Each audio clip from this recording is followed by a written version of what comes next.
Jirol is the one who has blind picked the Camille, knowing full well Jax is available and knowing full well how to play the Jax into the Camille. And so that's the real question that you'd have about this 1v1 is how well do they both know their respective champions and are they able to execute on those? And do they know both sides of the matchup?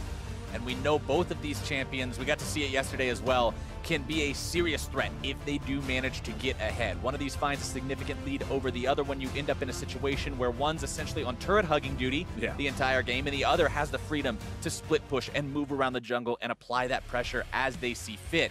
Can make life very, very difficult for the other side to keep track of. Of course, as we see these team compositions, the reason the top lane is so important is not just that 1v1 matchup against each other, but the fact that they're split pushes, which is a second win condition for both of these teams. Yeah. Steos is coming down, though. He might have the jump. Steos jumping in, Counter-Strike active, really threatening onto Audi here, who needs to find a way to get away from this one. No longer has his flash available. Steos trying to jump in there, might be able to find the first blood, and it goes over to Diamond. Steos looking pretty comfortable in this matchup, 1v1 topside now on the Jax. Even though the Camille has better itemization through the Phage, he's really not worried about it. But now, Jirol with more health, more mana, to this. might be able to win this fight. Issues the Hextech ultimatum, the Galio coming in, and it might just be an outplay. Nope!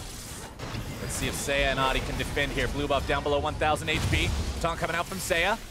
Counter-strike on Steos, keeping himself alive. Jirol trying to jump in there with the hook shot. Diamond Prox potentially going to be caught out here. Trying to flash over the wall. Doesn't find his way out just yet, but Jirol going to be the one almost going down. Seiya grabbing the kill onto Diamond as Jirol falls as well. 1 for 1 so far.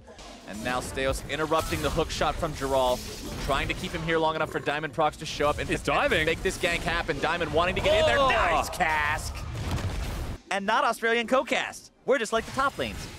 Thank you very much. They're engaging.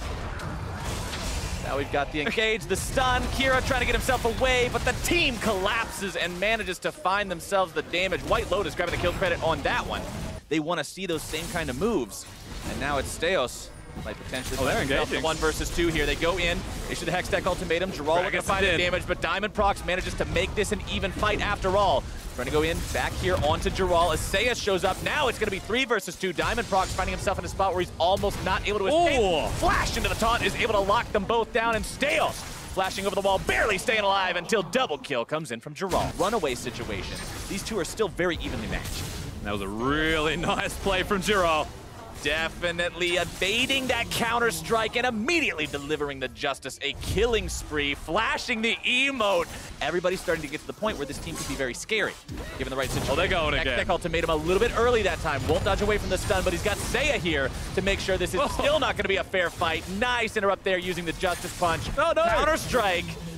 On the top side of the rift is removed, and Seiya starts to pressure. Seiya with the taunt, flashing forward to make sure he's able to find Blasting, tries to get the Justice Punch, only lands it onto Edward, as now they're looking to make even more happen. Jirol coming over the wall, putting the damage onto Diamond. Hextech ultimatum now issued, knocked backwards with the cast. Very nice placement on that one. Now Seiya coming in with a heroic entrance. Edward's still going to be finding multiple people with the pulverize. He's the first one to go down. Jirol still barely going to be kept alive by the Camille passive. Genthix walking away from the turret. So much damage. The double kill for White Lotus. Make that one a triple, blasting the last man up, and he will not be for long. The last kill goes over to Seiya, and the clean ace for Lyon Game. Edward finding a little bit of damage onto Adi, and I mean a very little bit right there. Jirol now going to be drawing the aggro. Here we go again. People. Here comes the heroic entrance. Steos the one who's going to be burst down very, very rapidly. The Cataclysm coming in, nearly going to be taking him down at the start of the fight. Adi limping away from this fight as Edward now going to be chased down by the rest of Lyon Gaming. They're onto the back line of Gambit Esports. Kira's caught out, stunned up, brought down. And Edward tries to get himself out while covering for his team. Lyon has found their way onto the inhibitor. They're still fighting Gambit in the back lines as well. Practically nothing as they're just absorbed by the front line.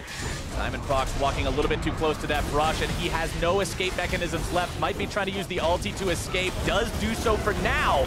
Walking away with the stone plate, but White Lotus unstoppable with the damage. Edward now going to be stunned up even through the Alistair ultimate. Oh, they're diving. He's still going to drop. In comes Seiya. The dunk into the ground. The double kill for White Lotus. The taunt comes through onto Kira. The triple for White Lotus, looking to make it even more. He's got the quadra. Oh, they're going to give it over. The penta pentakill for White Lotus. Big pentakill, and the whole game goes towards Lyon. They're going to be able to kill the Nexus as they'd like right now. Big performance from the AD carry. Pentakill, penta-emote, Lyon Gaming, what a show. 35 minutes in, they take down Gambit Esports. And they even got that emo, Captain Flowers. I'll give you that one. It was a fantastic showing from the team. A bit slower than you're used to seeing, perhaps, and maybe that mid-game jitters is something we'll have to readdress as it continues for them throughout the play-ins tournament. But so far, and right now, it's only time to celebrate with a victory like that.